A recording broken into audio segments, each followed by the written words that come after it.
और लोग बदलाव के मूड में हैं। बदलाव के मूड में किसे हैं जानना चाहेंगे? अभिषेक रंजन, कांग्रेस के कैंडिडेट अभिषेक रंजन को चाहते हैं वो।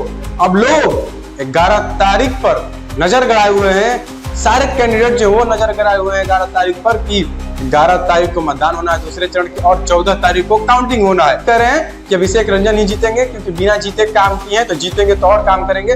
बीजेपी पिछले कई सालों से, जो कई बार से 3-4 बार से जो विधायक रह रही है वो अत्याचार करते आ रही है। अब इस बार अत्याचार उसका नहीं सहेंगे।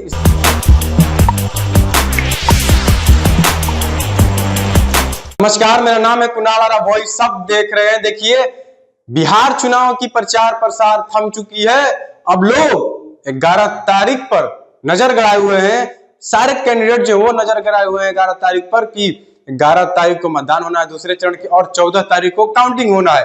काउंटिंग के दिन पता चलेगा कि कौन जीता और कौन हारा। फिलहाल विधानसभा क्षेत्र की बात करते हैं तो पश्चिम चंपारण में एक क्षेत्र आता है जिसका नाम है चनपटिया विधानसभा। आपने सही सुना, चनपटिया विधानसभा का नाम तो जानते ही होंगे क्योंकि इस समय हॉट सीट वो भी बना हुआ है। बिहार में तो ऐसे कई सारे हॉट सीट है, लेकिन चनपटिया विधानसभा हॉट सीट इस समय ज्यादा है क्योंकि वहां बदलाव का माहौल लग रहा है। हॉट सीट इसलिए है क्योंकि वहां से फेमस यूट्यूबर मनीष कश्यप चुनाव लड़ रहे हैं।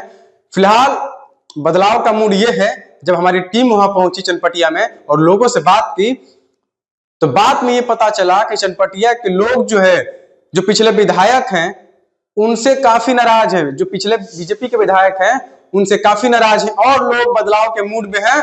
बदलाव के मूड में किसे हैं जानना चाहेंगे? अभिषेक रंजन, कांग्रेस के कैंडिडेट अभिषेक रंजन को चाहते हैं वो। ऐसा क्यों? हमने पूछा कि अभिषेक रंजन को ऐसा क्यों चाहते हैं, तो उन्होंने बताया कि जब भी बुलाइए, 1 बजे बुलाइए, 2 बजे बुलाइए, 12 बजे बुलाइए, तो वो दौड़े भागे चले आते हैं।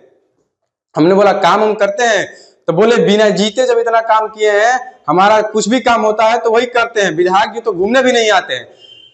तो ऐसा लोगों ने बताया कि वो इस बार जीतने वाले हैं। चनपटिया के सारे लोग कह रहे हैं कि वो इस बार निकलने वाले हैं। हमने और भी पार्टी के बारे में जानकारी पाई तो किसी का भी माहौल नहीं है, सिर्फ माहौल है तो कांग्रेस, राहुल गांधी और अभिषेक रंजन का माहौल है।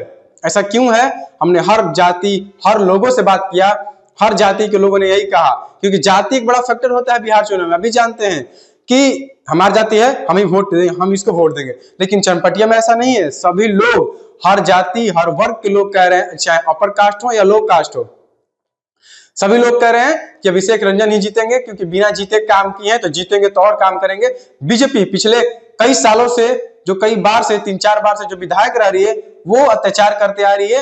अब इस बार अत्याचार उसका नहीं सहेंगे, इस बार बदलाव चाहते हैं और बीजेपी के काम से नाखुश लोगों ने जमकर बोला कि इस बार कमल को खिलने नहीं देंगे, इस बार पंजा छाप चलाएंगे और कांग्रेस को जिताएंगे। कांग्रेस इस तरह वहां से जीतने वाली है। लोगों से कहने से 14 तारीख को फाइनल हो जाएगा। फिलहाल अभिषेक रंजन के बारे में बता दें तो अभिषेक रंजन कांग्रेस के कैंडिडेट चनपटिया विधानसभा से लड़ रहे हैं, काफी मेहनत कर रहे हैं और काफी चुनाव प्रचार भी कर रहे हैं। राहुल गांधी भी उधर चंपारण की तरफ गए, चुनाव प्रचार किया, चुनाव कैंपेन किया और लोगों को संदेश दिया।